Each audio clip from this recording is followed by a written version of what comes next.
नमस्कार मित्रांनो, तुम्हाला माहित आहे का?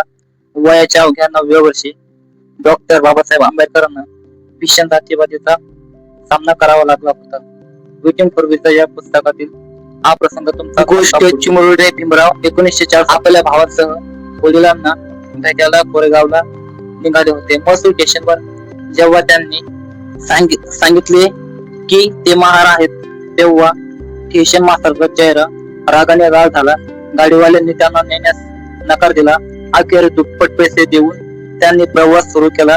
रात्रीची वेळ, भीषण तहान लागलेली, पण वेळ केवळ अस्पृश्य असल्यामुळे त्यांना वाटेत कोणीही पाणी दिले नाही. गाडीवाला अपवित्र होऊ नये म्हणून 9 वर्षाच्या भीमरावाला स्वतः बैलगाडी हाकलावी लागली आणि तो गाडीवाला बाजूने चालत राहिला.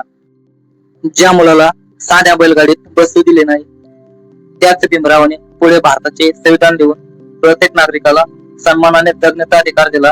ही आहे संघर्षाची ताकद. जय भीम.